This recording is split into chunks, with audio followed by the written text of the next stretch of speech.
hard to be fresh if you don't have money, or can you still pull it off? See, when I ain't had no money, I still had sauce. See, if you don't got no sauce, then you're lost. But you can also get lost in the sauce. What's going on, everybody? Welcome back for another episode. I'm going to do something similar to something I've done in the past, like when I was building the single cam. I'm going to show you guys how to make 500 horsepower with a dual cam engine, B series engine to be exact. We'll go ahead and get into depth and everything here, the parts and so forth. I'll also go ahead and put the link here of when I did it with the single cam. That way you guys can check that out if you guys are trying to do it on more of a budget. Let's go ahead and jump into this one, so let's go. All right, we're gonna go ahead and first start off with the block. We just went ahead and did a DEF CON setup for this. My other build, I did the block guard. This one we went ahead and did the DEF CON. Done this before.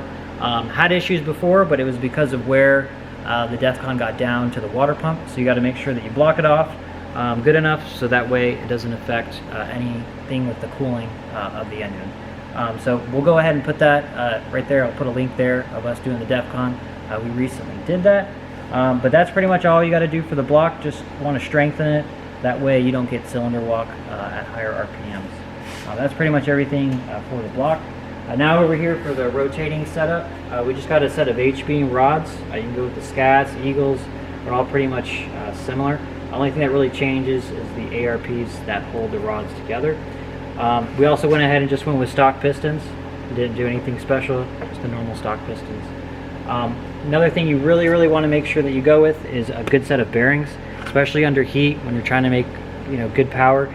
It starts getting hot, so you always want to make sure that you have good bearings. For an oil pump, you do want to make sure that you shim it. I have a video of that. I'll also put that there in the description. Show you guys how to shim the oil pump. That way you make sure that you have good oil pressure getting to the top of the head. Super important when you're making power. Probably one of the most important things is oil pressure. Oil pressure. Can't stress that enough. Oil pressure. We got a set of cams here. You can go with stock cams with turbo. Really, you don't really need to worry about the cams. These are actually not stock cams, but you can run stock cams. These are Skunk 2, I believe, right? Yeah, Skunk 2. But you can go ahead and use stock cams. Also with the head, 500 horsepower, you can get away with the stock head. That one has springs and retainers.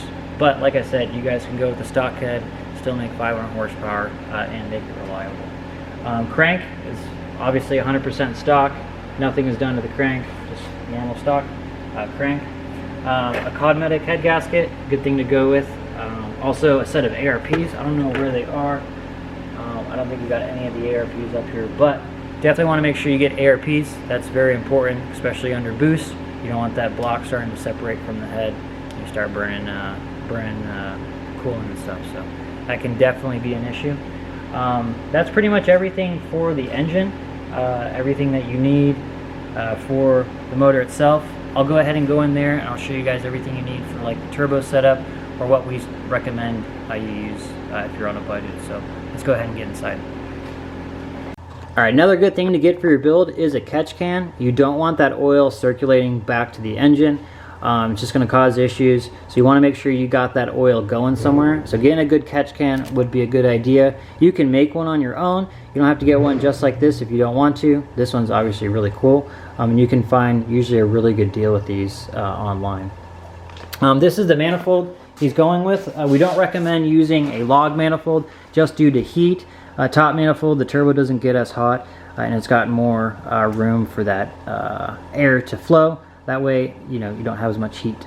You always want to have a good exhaust system. The shorter, the better. We're just going to go with the hood exit here for our wastegate, and then also for the turbo. He found these online for really cheap, and they came like this, and they look obviously extremely awesome. He just ordered it, came just like this, didn't have to fab nothing. Super cool. Here is our wideband. You can see in here, here's a wideband. You always want to make sure you can read your air to fuel. Don't just rely on what your tuner leaves you. You always want to know what you have when you're driving around. That way you make sure everything is safe. Also, I recommend getting an oil pressure gauge. Super important. You want to make sure you got oil pressure. If you know you have good oil pressure, and then you also know that you got good fuel to air, less likely for things to go wrong. And then obviously check your temps. Really, most important things is you just want to make sure you got everything in order before you go and doing pulls and stuff. And last but not least, we got a good old GT3582R, good old eBay special.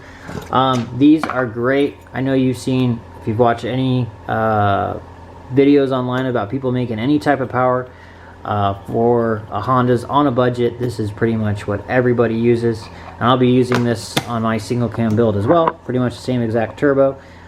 You can get them for super cheap. They're like $100 something bucks, and if it blows, who cares? You can literally just go get another one.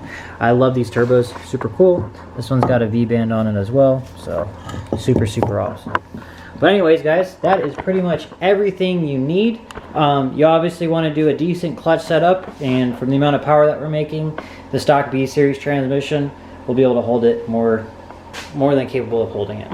Also, we got the fuel that we're going to be using. He's going to be running on E85, so we'll be safer, we'll be cooler for that combustion chamber, which will also help us make more power safer.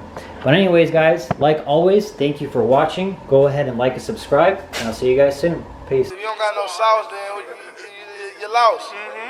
But you can also get lost in the sauce.